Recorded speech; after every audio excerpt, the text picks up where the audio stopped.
Shalom à tous, Baruch Hashem. On démarre le Chok Emouna. Ashreinu Matov Chelkenu. On est le 19 Iyar. Bon, pas aujourd'hui en vrai, mais pour ceux qui suivent le cycle annuel. Et on reprend le jardin de la foi. Leibele, le cordonnier, le Sandela. On va voir une histoire un peu, Hashem, qui va nous renforcer un peu dans cette dimension de la Emouna. Je vous dis tout de suite dans le principe, parce qu'on ne verra pas toute l'histoire aujourd'hui. On verra une partie aujourd'hui et la suite demain. Mais rappelez-vous qu'on était dans la notion de la Emouna, dans les midot, dans les traits de caractère. Est-ce que j'ai le droit de me mettre en colère pour une mitzvah avec ma femme, avec mes enfants, etc. Et donc, on va voir une histoire qui va nous mettre un petit peu en relief, une histoire du Baal Shem Tov qui va nous remettre en relief cette dimension-là. Voilà qu'on est le soir de Pessah et que tout le monde se trouve autour de la table sainte du tzaddik. Ah, mais là, c'est pas le Baal Shem Tov, je me suis trompé. Le tzaddik Rabbi Aaron Agadol mi Karlin, Tatsukal, tzaddik de Karlin. Et voilà que tous les chassidim, ils étaient dans cette table sainte comme ça, dans la Gdusha du Lel de Seder, c'est la veille de Pessah, le soir le plus important de l'année. C'est pas la peine de vous imaginer dans quel enflammement ils étaient, dans quelle joie, et comment le Seder, il se passait un match avec un des plus grands des Admorim de la génération. Rabbi Aaron Zatzal, voilà qu'il a dirigé tout le Seder avec les Kavanot du Harizal, et ses élèves, ils s'élèvent avec lui, et ses chassidim, ils ont senti un goût du monde futur, Mamash dans la table du Seder, comme si ils se trouvaient Mamash à la sortie d'Égypte, ils se voyaient là-bas, à d'Égypte. Ils voyaient comme s'ils voyaient avec leurs propres yeux les miracles, il y avait toutes les plaies, etc., et les prodiges qu'il y avait pour l'homme Israël. Et voilà que les chassidim, ils ont commencé à se rendre compte que le Hadmour, il se tait. D'un coup, en plein milieu de tag, il se tait, il ferme ses yeux, comme si qu'il voit quelque chose. Et c'est comme ça, quand on les voit, on voit qu'ils ne sont pas là, qu'ils voient autre chose. Et il ferme les yeux comme ça, et tout le monde ne comprend pas, tout le monde est en pleine ferveur, et lui, on voit qu'il part ailleurs, comme ça, le tzaddik, il part ailleurs. Avec un sentiment caché de quelque chose qui se passe qu'ils n'arrivent pas à percevoir. Et les chassidim, ils se taisent aussi. Et ils attendent que le Rav il revienne avec eux. Le Rav, il s'est envolé, il n'est plus là. Et ils sentent qu'il n'est pas là. Et voilà qu'à la fin, Rabbi Aaron, il s'est mis à rigoler. Il y a un sourire qui a illuminé son visage. Et les élèves qui ont vu son visage, ils ont compris qu'il a kiffé, qu'il a vu quelque chose. Là, quelque part, il est parti quelque part, qu'il l'a fait kiffer. Donc, ils lui ont posé la question, les chassidim. Rabbeinu, qu'est-ce que tu as vu? Pourquoi tu t'es rentré dans une joie comme ça? On voit que son visage, il a une nouvelle lumière, un nouveau sourire sur ton visage. Et là, Rabbi Aaron, il a rigolé, il leur a dit, c'est sûr que vous ici, vous sentez, écoutez bien, je vous assure, connectez-vous demain pour la suite de l'histoire. Il dit, Vada, ici, vous sentez que, mamash, ce céder qu'on est en train de passer, c'est un céder qui fait du bruit dans le monde, etc. Nachon, que vous êtes dans un autre monde avec moi dans le céder. Il dit, oui, Nachon. Il dit, sachez que notre céder qu'on est en train de passer et la gdoucha qu'on est en train de ressentir, elle est encore très, très, très, très éloignée. Mamash, à l'opposé de l'éloignement, tellement c'est loin, du niveau du céder qui est en train de passer maintenant libellé à Sandelar, le cordonnier. Que lui, son céder dans le ciel, il est en train de remuer tout le ciel. Il donne un plaisir énorme à Kadosh Baruchou. Libellé à Sandelar, c'est qui ce cordonnier libellé? Tous les chassidim, ils s'étonnent. Mais on va mépriser le céder d'aucun juif. Chaque juif, il est important. C'est sûr que chaque juif, il fait son Pessah, chaque juif, il a ses nigounim de Pessah avec Bibilou, Yazanou, etc. Mais c'est très bien. Mais qu'est-ce qu'il avait, Libélé? On le connaît, c'est un homme pachout. C'est un homme très simple, c'est un simplet, il est cordonnier. Qu'est-ce qu'il a son céder à lui? Pour que son céder, il est passé au-dessus du céder de Rabbi Aaron Agadol, que nous, on est avec lui, avec le Hadmour, c'est au-dessus de ce céder-là. Qu'est-ce qu'il leur a dit? Allez à sa maison maintenant et allez voir de vos propres yeux ce qui se passe là-bas. Il leur a dit, le Rabbi. Les chassidim, ils sont sortis de sa maison. Ils sont partis vers la maison de Libélé à Saint-Délar pour voir quel Pessah il est en train de passer particulier, qui fait tant de bruit, tant de plaisir à leur rave et dans le ciel, qui fait tant de bruit dans le ciel. Et bien évidemment, on verra ce qu'ils ont vu demain dans la suite du Rock à Emouna. On continue avec le jardin des louanges, les amis. Là, je vous fais une histoire jusqu'au bout pour vous garder quand même, pour pas trop vous mettre donner un peu de pain à manger. Voilà que Rabbi David El-Kayam, qui est un grand rave, qui est Bochem Roche Kolel, et qui a une émission de radio depuis longtemps, qui est un élève maintenant du Rav Shalom Harouche, qui a fait une deuxième tchouva en se rapprochant du Rav Harouche. Et voilà qu'il est parti, donc il transmet beaucoup les shiurim du Rav, le Da'at qui reçoit du Rav Harouche de Rabbi Nachman de Breslev. Et voilà qu'il est parti donc donner un shiur dans un certain endroit. Et là-bas, tout simplement, il a répété les paroles du shiur qu'il avait tellement réveillé à l'époque du Rav Harouche sur le remerciement. avec tous les points merveilleux que le Rav il explique, comment on voit nous la dimension de la Emouna en Akadosh Baruch Hu, de remercier sur le bien comme sur le mal, etc. Et voilà qu'après la fin du cours, il y a une rabbinite connue, une grande rabbinite qui se lève et qui était là présente au cours. Elle a dit: je n'ai jamais entendu un chiour qui m'a autant réveillé. Toute ma vie, elle est en train de changer, ma vision de la Torah, toute ma vision est en train de changer par rapport aux paroles que j'ai entendues sur le remerciement, en particulier sur les problèmes. Et voilà que, environ une semaine après, elle revient au chiour. Une semaine après, elle revient au chiour. Et la rabbinite, non, après le chiour, elle appelle une semaine après le Rav El Kayam, et elle lui raconte, et elle lui dit que Dieu nous en préserve. J'étais malade de la maladie, très, très, très, très dure, très difficile. Et dès que j'ai entendu votre cours, j'ai changé toute mon approche. Pendant une semaine, j'ai fait que remercier Akadosh Baruch Hu. On parle d'une rabbinite qui a déjà de la Emouna. Simplement, elle a reçu un boost de Emouna, une lumière de Emouna qu'elle n'avait jamais captée. C'est ça la force de Rabbeinu Akadosh. Et j'ai commencé à remercier Hachem toute la journée sur ma maladie. Toute la journée, j'ai remercié tous les jours, j'ai remercié que sur la maladie. Et après une semaine, je suis parti, je devais faire des analyses, des scanners, des machins, etc. Et j'ai fait les tests et j'attendais les résultats des analyses. Et voilà que lorsque le médecin il a commencé à passer aux résultats des analyses, il a vu que toute la maladie, elle avait disparu. Les amis, on n'est pas en train d'écouter une histoire qui s'est passée il y a 200 ans, il y a 300 ans. C'est l'histoire de la génération. Après avoir entendu un cours des paroles de Rabbi Nachman dit par Rav Arush par son élève. Un élève du Rav. Le médecin, il ne croyait pas ses yeux. Il lui a dit: c'est pas possible. Vous avez fait un traitement, vous avez fait quelque chose, c'est pas possible. Elle a dit: non, ma putain, j'ai rien fait. J'ai rien fait. Le refait, il a dit: c'est impossible. C'est sûr que tu as pris un médicament, quel qu'il soit. T'es sûr que. Elle a dit: non, mamache. Elle a dit: est-ce que je pouvais lui dire que j'ai remercié pendant 1 heure tous les jours à Kadosh Baruch Hu sur la maladie? Je n'allais pas lui dire que c'était mon traitement. Et Baruch Hashem, c'est ce qu'elle a fait, Kipchuto. Tous les jours, elle a passé 1 heure entière à prier, à remercier Hachem, demander de la Emouna et remercier Kadosh Baruch Hu. Et sa maladie, Kipchuto, une maladie grave, elle est complètement partie, complètement disparue, les amis. Pour vous dire à quel point on doit se renforcer dans cette dimension de remercier Hachem dans les paroles de Rabbi Nathan de Breslev, qu'on doit remercier Hachem à la fois dans les sages d'Israël, dans les sadikim, amitim, et remercier Hachem sur le bien comme sur le mal. Et que si on faisait ça, béhémet, pas comme un truc et astuce, en travaillant sa Emouna qu'Hachem il nous aime, qu'Hachem il fait tout pour le bien, on verrait des miracles, Kipchuto, Hachem. Que chacun se renforce cette dimension. On continue avec le livre à travers champs et forêts pour faire, les amis, je vous en prie, tous les jours, on doit se battre pour faire cette heure d'Hitbo des doutes. Rabbi Nachman nous a demandé une chose, l'heure d'Hitbo des doutes. Tikkun Chatzot, l'heure d'Hitbo des doutes, et une halakha de Shulchan Aruch, 2 halakhas de Shulchan Aruch, une halakha de Shulchan Aruch. On a appris que cette heure d'Hitbo des doutes, on l'a fait Bessimcha. On ne doit pas la faire dans la tristesse, même quand on s'introspecte, on est en train d'apprendre à faire l'introspection. Et de cette histoire extraordinaire de Sipporé Maasiot, du roi qui a dit à son fils que je vais voir que tu vas perdre la royauté, et reste Bessimcha, on apprend un grand enseignement de toute la Torah de Rabbi Nachman de Breslev, qui est l'humilité, la hanava et la chiflout, d'apprendre à avoir de la véritable humilité et un vrai véritable esprit humble. Ce conte de Rabbi Nachman, il vient de nous expliquer en réalité la profondeur de toute l'intelligence qui se cache dans l'ordre que Rabbi Nachman nous a donné, d'être Bessimcha constamment. C'est quoi constamment?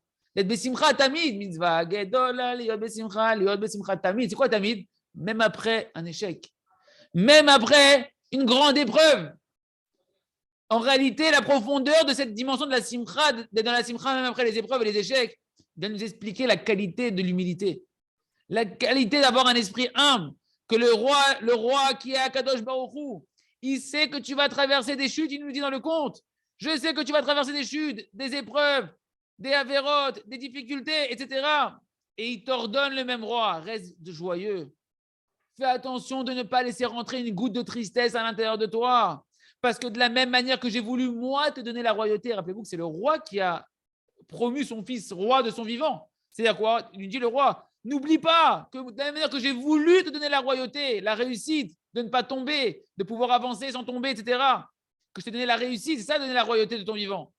De la même manière, c'est ma volonté que tu restes joyeux quand je vais te retirer la royauté. Ça veut dire quoi? Quand tu vas avoir ton échec. Parce que je sais que tu vas l'avoir, je te préviens, je te mets même en garde, que tu vas tellement être dans l'illusion que c'est toi le roi, que tu t'es promu roi tout seul, que tu vas oublier que c'est moi qui donne la réussite. Je te dis, tu vas tomber et ton épreuve, ça va être de rester joyeux. Et de la même manière que je t'ai ordonné de ne pas fauter, Et bien, de la même manière, je t'ordonne que si jamais tu as déjà fauté, ne sois pas du tout triste.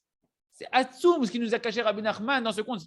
Bien sûr, vous comprenez pourquoi c'est un conte. Parce que si je te dis ça, je t'écris ça dans la Torah, combien de barbes qui vont se dresser sur des péotes qui vont se retourner, des gens qui vont dire c'est pas possible, c'est pas de la Torah, ça. C'est trop profond ce qu'il dit Rabbi Nachman ici. Donc il a bien dans un conte. Un homme, il doit savoir. Akadosh Baruch Hu, il te dit, je suis heureux de toi. Il est content de toi, Kadosh Baruch Hu, quand tu es le roi.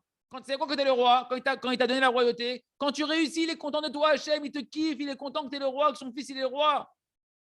Mais sache que Hachem, il est aussi content de toi, même quand tu tombes de la royauté. Il a dit, le roi, je resterai joyeux même quand tu vas perdre la royauté. C'est-à-dire quoi qui va rester joyeux, Hachem, quand tu vas trébucher, quand tu vas te dégringoler, il va rester aussi joyeux, Hachem. Mais attention, tu peux rendre encore plus joyeux Hachem après la dégringolade, de Shalom. C'est quand tu vas rester Bessimcha après.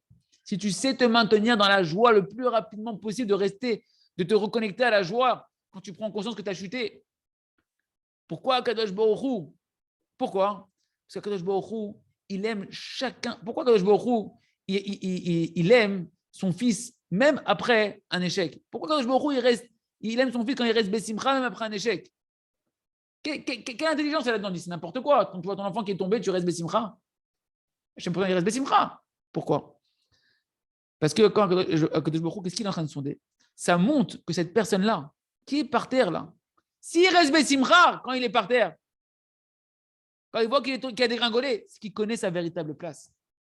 Ou Makir et Nekomo, il connaît sa véritable place sans Hachem. Il connaît sa véritable place sans l'aide d'Akadosh Baruch Hu, sans l'aide des tzadikim, sans l'aide de la Torah et de la Sfila. Il ne pense pas qu'il est un tzaddik, qu'il ait une réalité en soi, qui peut réussir dans la vie sans Hachem. Il prend conscience à ce moment-là, quand il est joyeux, même après un échec, au final, il n'est qu'une créature limitée, qui peut tomber du jour au lendemain si Hachem ne lui donne pas la royauté, si Hachem ne te donne pas la slacha, comme c'est marqué depuis Adam Arishon, depuis la première paracha de Bereshit, la petach hatat rovet, sache que la faute, elle est tapie au seuil de ta porte. Entendu, tu es sujet à tomber, tu connais ta place. C'est pourquoi la personne, il sait que je peux tomber, je peux avoir un échec. Et il n'est pas étonné. Pourquoi nous, on est triste? C'est qu'on met une semaine à se relever, tu mets 2 semaines à te relever pour te retrouver ta simra. Parce que tu t'étonnes que tu es tombé de ton niveau, comme si tu avais un niveau sans HM. Mais qu'est-ce que tu es, mon ami? Tu devrais t'étonner que tu n'es pas tombé pendant 2 semaines, que tu n'es pas tombé pendant un mois, que tu n'es pas tombé pendant 2 mois. C'est ça que tu devrais t'étonner. Tu devrais t'émerveiller, quoi. Un bout de matière comme moi, quand il est aussi gros, il arrive à ne pas papoter. C'est extraordinairement étonnant. Bah oui, c'est Hachem qui te porte sur les épaules, qui t'a mis la couronne et te fait passer pour le roi. Et Hachem veut voir, est-ce que tu es conscient que c'est lui qui te donne la royauté? Donc il te fait tomber après. D'accord? Par contre, Ken, au contraire, la personne, quand elle réussit, elle doit s'émerveiller de la bonté d'Akadosh Baruch Hu, de sa miséricorde Hachem. Et les amis, un des raves du Rav Arouche, il dit, tu veux savoir le secret pour la Shmirat Enaim? Chaque seconde où tu arrives à préserver tes yeux, remercie Hachem. Chaque seconde où tu ne fautes pas, remercie Hachem.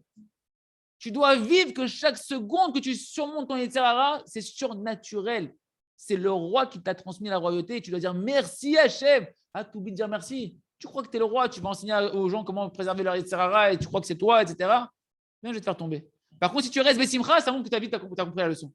Tu as compris la leçon. Hachem Yitbarach, il veut donner la royauté à son fils de son vivant. Le roi, il veut couronner son fils de son vivant. Il veut que chacun y réussisse dans ses actions, dans ses mitzvot, dans la conquête de son Yetzer Hara. Mais tout en étant conscience qu'il réussit avec la force de son père. C'est ça qui lui transmet la royauté de son vivant. C'est que tu réussis avec la force d'Hachem. C'est quoi le signe qu'un homme il est digne d'utiliser la force d'Hachem pour vaincre son mauvais penchant? C'est seulement s'il peut chuter de la royauté et ne pas tomber dans la tristesse. Pourquoi?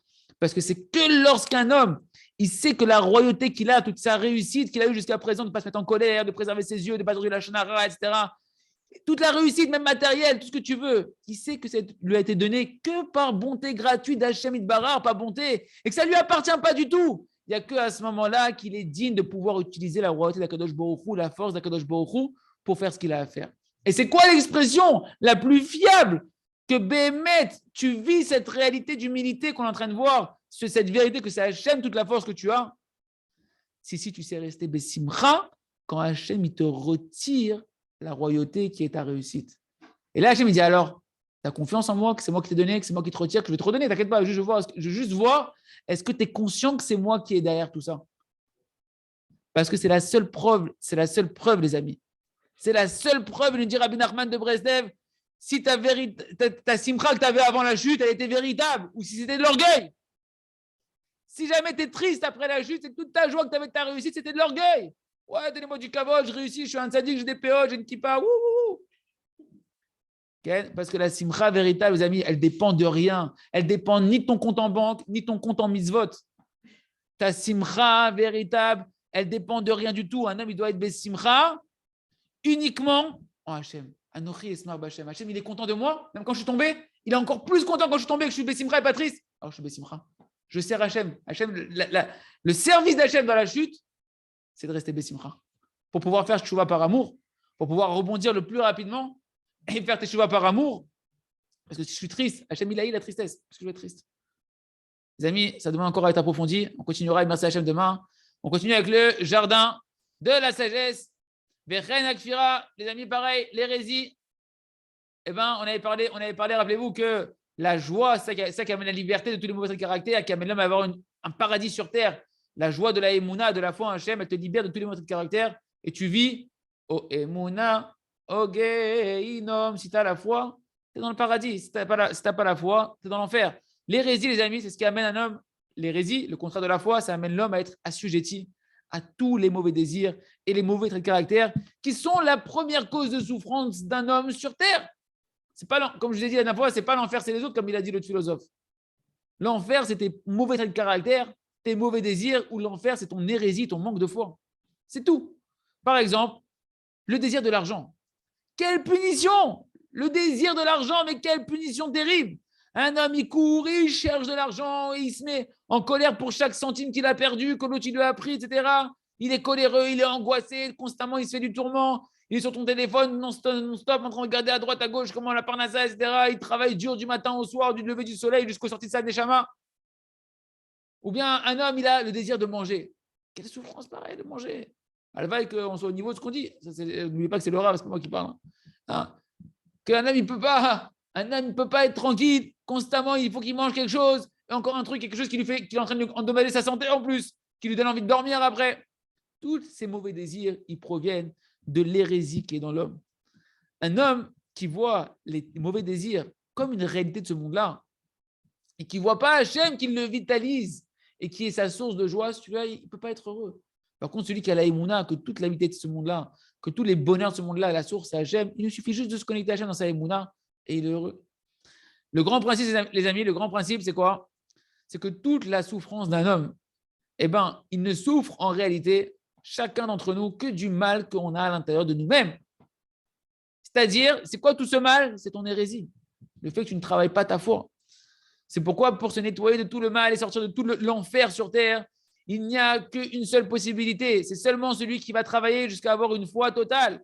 Que celle-là va amener un homme à avoir des bons traits de caractère, d'être propre de tous les mauvais désirs, de se libérer de tous les mauvais désirs et mauvais traits de caractère, de toute la souffrance qu'il y a dans ce monde-là. Mais voilà qu'il y a des gens qui sont tellement enfoncés dans ça. Je sais qu'ils ne comprennent même pas ce qu'on est en train de dire. Ils ne comprennent même pas qu'ils sont en train de souffrir, les gens. Ils ne se rendent même pas compte qu'ils sont en train de vivre un enfer avec leurs cigarettes. Le bonhomme, il ne peut plus, il doit fumer 2 paquets par jour. Et le bonhomme, il est bien. Il croit que tout va bien. C'est tout bête. Okay. Par contre, celui qui est sorti de là-bas, parce que le bonhomme, il a vécu toute sa vie dans la jungle. Il ne connaît pas ce que la vie civilisée. Il a vécu toute sa vie dans une porcherie. Il ne connaît pas ce quoi sortir dans une parfumerie. Pour lui, ils sont bons là-bas, il est bien. Qu'est-ce qu'il y a? On est bien ici. Qu'est-ce qu'il y a? Par contre, celui qui a commencé à se libérer de tout ça, même quand tu es libéré un petit peu de tout ça, tu sens, tu te dis, mais Gan Eden, quel paradis qu'il y a ici, quel paradis sur terre, quelle joie, quel bonheur. Il ne se met jamais en colère, il n'a pas de souci à l'intérieur de lui, il jalouse personne, il ressent un plaisir extraordinaire qui coule sur lui, il a besoin de rien pour être rempli à l'intérieur de lui de bonheur. Et c'est sûr qu'il a pas besoin d'un mauvais désir pour se combler une tristesse, quoi que ce soit, pour remplir son âme, les désirs de son âme, parce que son âme, elle est remplie de joie constamment et elle ne dépend d'aucun facteur extérieur à lui-même. Sa joie est dans la proximité avec Hachem et ça le comble complètement. Il reste un les amis. On termine avec le Sefer. אור חדש על ציון תאיר, ונזכה כולנו במהרה לאורו. Merci à Michael Abitbol pour le rythme. Une bonne étude, les amis. Il faut savoir que l'étude dont on parle ici, ce n'est pas une étude de la Torah standard. Ce n'est pas un cours de Torah standard. D'accord, que tu vas étudier comme ça, la CDR et t'avances et t'écoutes des bonnes idées, des belles halachot, même des bonnes idées sur la Emouna, etc. Ce n'est pas ce genre de limoud-là dont on parle ici. Non, on parle d'un limoud complètement différent. C'est un limoud, une étude, que tout son but, c'est d'amener au but de l'étude qui est quoi? L'accomplissement concret des paroles que je suis en train d'étudier. Je ne veux pas de la théorie, je ne suis pas en train de passer un examen de médecine.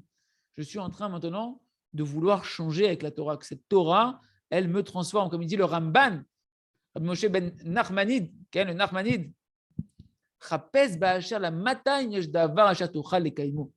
dès que tu as fini d'étudier, cherche tout de suite, est-ce que je peux accomplir d'une certaine manière cette étude-là?